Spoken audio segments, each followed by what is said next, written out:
there was a moment in that game where Jalen Hurts willed his team back into the game, and that was when they went down 14-0, and they drove down the field, and he had this touchdown run that just signified we're not losing this game.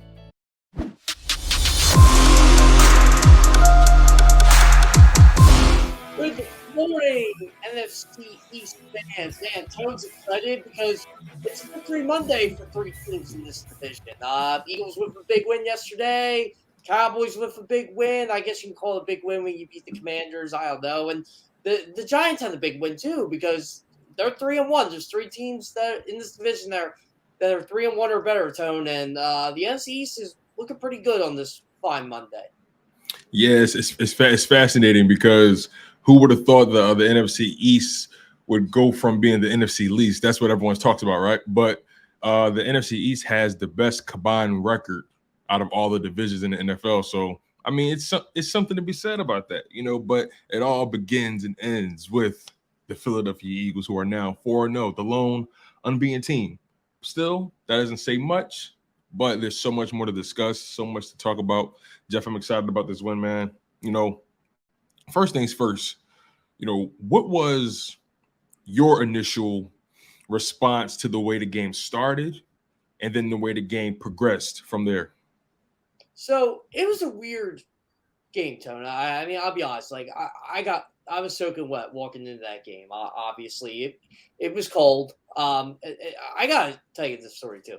The players were shivering at the end of the game. Like Lane Johnson was literally shivering when we were talking to him, and Javon Hargrave was saying how cold it was. Jason Kelsey, Miles Sanders.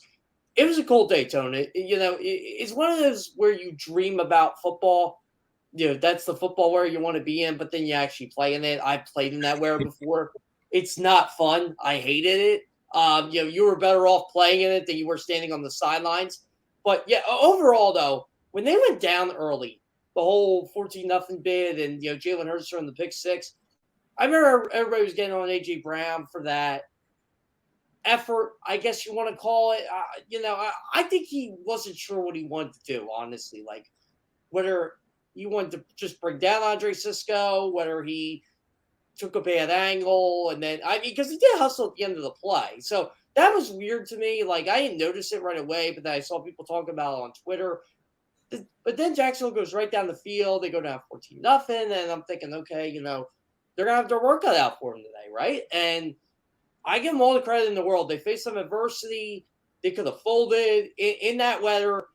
They didn't. They didn't even panic, Tone. Like they didn't even look at it and say, "Okay, wow, we're down 14-0. Like this is a big deal." No, they nothing needed to be said. That's what Jalen Hurts said. Nothing needed to be said, and they just went down and made a couple key stops. Jacksonville bit themselves in the foot a bit, and they earned a hard-fought win against what I feel is a good football team in the Jacksonville Jaguars.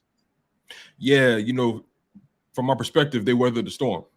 And that's all you can really ask from this team in those given circumstances. And like I said, they're now 4-0.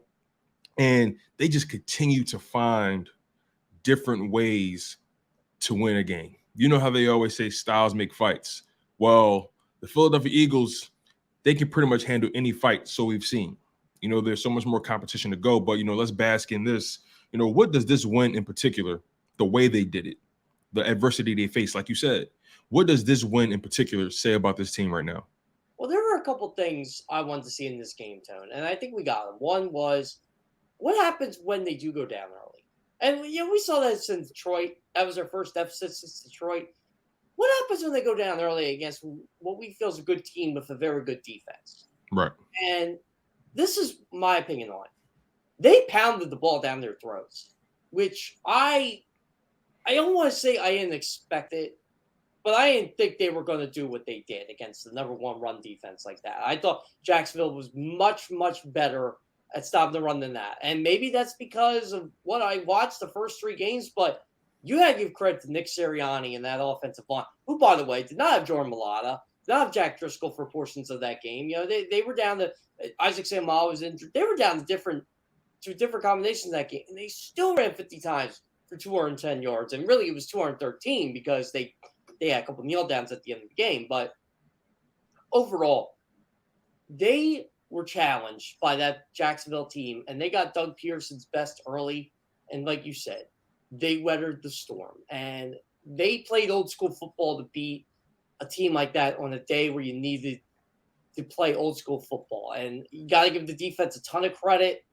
They had a stretch where they only allowed 17 yards on 13 plays. That's when they scored 20 unanswered points in the second quarter, get back into that. But the final thing, Tone, they did score in the second half, and they needed to do that. And you got to give them all the credit in the world. You really do.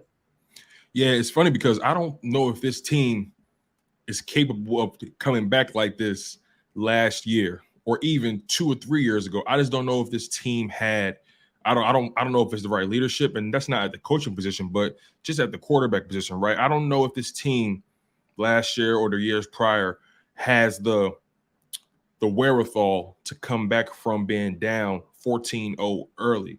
And again, they dug deep in this game. We found out a lot about this team in a matter of 60 minutes. And the game happened fast. And Hassan Reddick had one of the more fascinating sound bites of the game. This is the perfect segue. One of the reporters asked him, do you attribute a lot of your turnovers that you forced to the weather conditions? Do you guys think you had the advantage? And Hassan Reddick, and this is, I'm paraphrasing here, but Hassan Reddick basically said, well, I mean, they played in the same weather we did. Nobody cared about the weather when they went up 14-zip on us. It didn't matter then. So why should it matter now? No, we're not going to give them that out. At the end of the day, we came in, played in the same weather they did. We weathered the storm, and we did what we needed to do and came out with the win. So let's not take away from what we did because we actually was able to finish the job. That's essentially what he was saying, right? And, Hassan Reddick, one of the storylines of the game, a guy who started off the season slow, right? Mm-hmm. Came into the game, ended it with 2 strip sacks, 2 fumble recoveries, a couple tackles for loss. He was everywhere. He was active. So what was your evaluation of Hassan Reddick in that game and just how he's been coming along as a Philadelphia Eagle? Well, I'm going to add on to this for you. You're talking about the weather. Jacksonville said the same thing. They're like, hey, they played the same weather we did. We just turned the ball over. And Christian Kirk said that. Trevor Lawrence did say, hey, you know what? It rains all the time in Florida. We're just not used to the cold and the wind. In fact, I'll give you a story quick before I get into the Reddick thing. So I got to talk to Javon Hargrave. I was with Ed Kratz. We were just talking to him about the game. And I asked him about the weather. And he goes, you know what, Jeff, to be honest with you? It was colder when we went into the locker room at halftime. So, that's when they felt it. When they're out playing, and he said he could sense they felt it too with the weather, which I thought was kind of interesting. That's a different vantage point there. And, Hassan Reddick can sugarcoat the weather thing all he wants, which Tone, I actually agree with what he said. But it definitely played a role in the second half of that game because I feel like that's when Hassan Reddick really turned it on. And look, he did a really good job against what I feel is a Jacksonville offensive line that has significantly improved. And he was able to get to the quarterback. And I think Jacksonville, they had to worry about Brandon Graham. Cam Robinson had to worry about him. But then you got Hassan Reddick coming out just full force, really. I mean, that was the Hassan Reddick from Arizona. That was the Hassan Reddick from Carolina. That's the Hassan Reddick the Eagles paid for on Sunday. The difference maker, the game changer. As soon as you worried, maybe a little bit, when it was 29-21 with under 2 minutes to go in the fourth, Hassan Reddick just ends it right there. Just gets the strip sack, fumble, second one of the day, recovers it, game over. He's the first player since Jared Allen in 2005 and only the second player ever to have 2 fumble recoveries, 2 forced fumbles, and 2 sacks in the game. That's impressive, Tone. So I got to give all the credit to Hassan Reddick in the world. He was the difference maker on a defense that has a ton of them. Yeah, another game changer, another difference maker was on the offensive side of the ball. Miles Sanders, man, did he come with his chin strapped, buckled 2 times? Did he come to make did he made sure that this was a game that he was going to dominate? And I give credit to Nick Sirianni feeding him. I give credit to Jalen Hurts even giving him the ball more so in those RPO situations, right? But Miles Sanders, left the game with 27 rush attempts, 134 yards, averaged 5 yards a carry, 2 touchdowns. He was in rare form today. We've never seen him with this workload, and that just speaks to the level of conditioning he's prepared himself throughout the offseason. And another key factor of this game that I was actually worried about, I was worried that he would be the fumbling machine today. I'll be honest, because Miles Sanders has moments where he has those mental lapses, and today was the perfect environment. Today was the perfect day for Miles Sanders to revert back to that version of himself. So what was your thoughts on Miles Sanders' game? Can you expand on just his impact and just when the tide started to shift, when he started to become more involved? You got to give the Eagles a ton of credit here too, Tone. Get 50 carries, no fumbles. Your turnover 50 carries, was no fumbles. Yeah, that's a big one.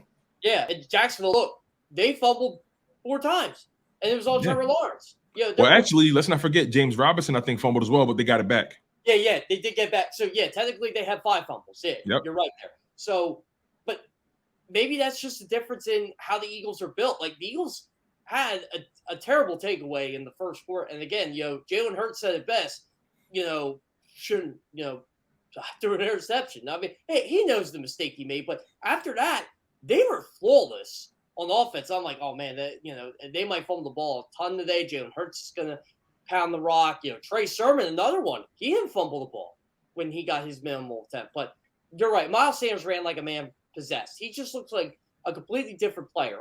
If I had to rank the running backs of the NFL right now, Tone, it would be Saquon Barkley, Nick Chubb, Miles Sanders.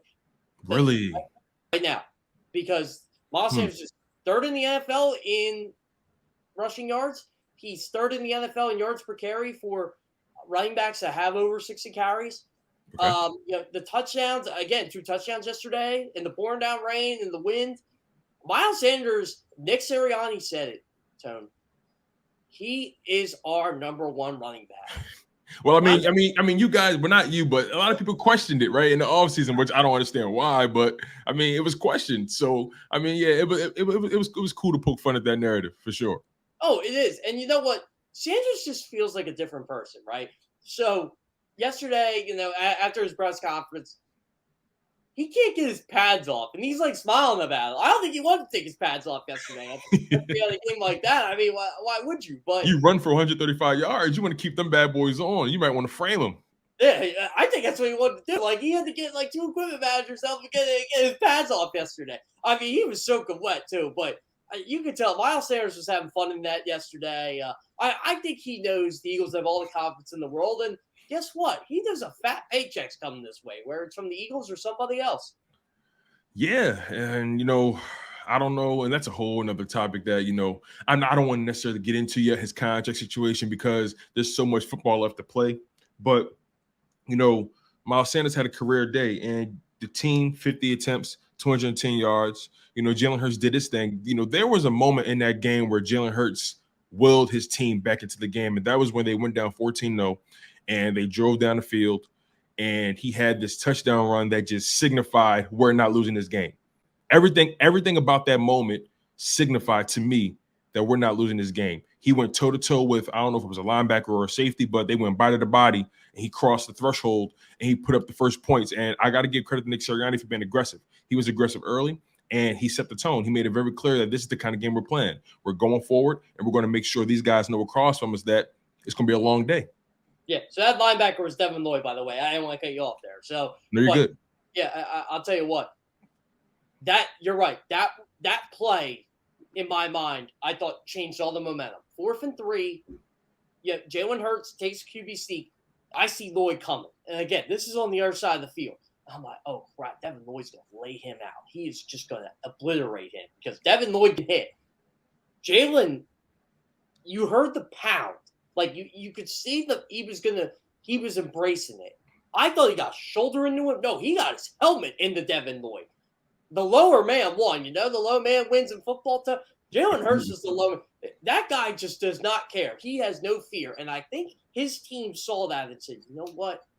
Damn it, we are not losing this football game. This guy is willing to put his body on the line to win a football game." Everybody talks about, oh, he's a really good talker. You know, is that why he's a good leader? No, he's a good leader by actions speak louder than words. You know, you got a guy like Carson Wentz. I got to be better. No, Jalen Hurts does that. He makes up for the mistakes he caused early in the game, and that's why people gravitate toward Jalen Hurts. When you see a play like that, when you see Jalen Hurts thank his running backs, thank his offensive line, make plays like that. Jalen Hurts is a good football player, Tony. I mean, it was hard to put up MVP numbers yesterday, but Jalen Hurts turned in an MVP-type performance just by what he was able to do to bring them back.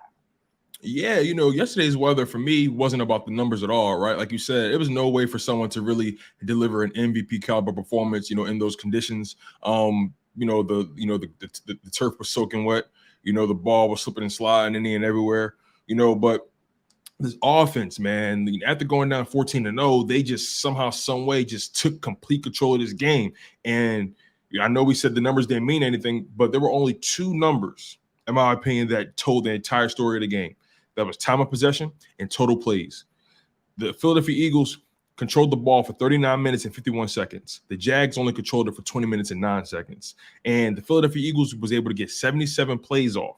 The Jags, only 46 plays. So that just tells you right then and there who was controlling the pace of this game. And there are moments where people lose those games. We've seen the Bills dominate every stat line, and they still lose the game to the Dolphins, right? The Philadelphia Eagles, that didn't happen with them. And they dictated the pace. They were physical, and they made sure the Jacksonville Jaguars know the first quarter is just the beginning. You have to get to the end. And, I said before this game started, and, next up we have our guy Mike Gill. He's on his way here. But I told a lot of people before this game started, this has to be a Miles Sanders game, and this has to be a game for the big bodies. Not the faint of heart, not the skinny guys. This wasn't the Devontae Smith, esque environment. This game was for the big bodies, the A.J. Browns, the Dallas Goederts. You know what I'm saying? A.J. Brown, 5 catches, 95 yards, no touchdowns. He would have had one, but they called it back. Dallas Goedert, 5 catches, 72 yards. And then everyone else had 22 yards or less in receiving and 3 or less catches. So this was a game for the big bodies. This was a game for the guys that had the most meat in their bones to be able to dictate the pace. Jalen Hurts, squatting 600 pounds. Dallas Goedert, like 6'4", 6'5", runs like a deer, but he's knocking guys down like a moose. Then you got A.J. Brown, a guy who has hands like glue, that was doing his thing in the middle of the field and catching those clutch third down, third down receptions. So you have to give credit where credit is due, man. And this Philadelphia Eagles offense, they are, again, continuing to show that they know how to win in various ways, in various situations. Yeah, they got 400 yards yesterday, Tom. Like 400 yards in those elements, right? Yeah, who would have thought at the beginning of the game, you're like, oh, man, okay, the Eagles are going to win, but it's going to be ugly. Well, it was ugly for the other team. I mean, in my mind, the only ugly part was them going down 14-0 right away, but they kept their composure. They got everything together. They scored 29 unanswered points, which was enough to win a football game. And look, this is what I like about this team. And I'll talk about this with Mike Gill, too. They're 4-0, but they got to keep their foot on the gas. Because absolutely.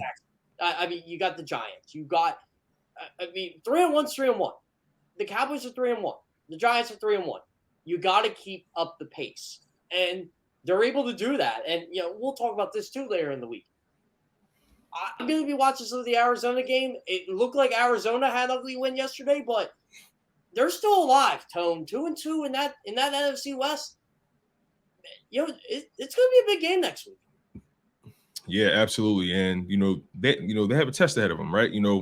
Eagles got to go to the desert. They don't have the best luck in the desert, but I think this is a different regime. I think they have a different mentality in how they approach the game, how they approach winning, how they approach, adversity, right? And, when we have so much more to discuss with our guy, Mike Gill. So he's actually in the green room right now. Any final thoughts, Jeff, before we go to break? You know what? I'm just curious to see what Mike thinks about the Commanders-Cowboys game yesterday, because I got to watch bits and pieces of it, obviously being at the link and doing a lot of Eagles coverage yesterday. But, yeah, I'm curious to hear his thoughts on the other games of the division, because I know he watched them all. Hey, you guys heard it here first. He's Jeff Kerr. I'm Tone DeShields II. You guys are locked in on Good Morning NFC East, Don't go anywhere. Don't move that dial. So much more to discuss. Smash that like button. Continue to stay engaged in the live chat. Make sure you guys are subscribed to JAKIB Sports. So once again, he's Jeff Kerr, and this is Good Morning NFC East. Keep it locked, you guys.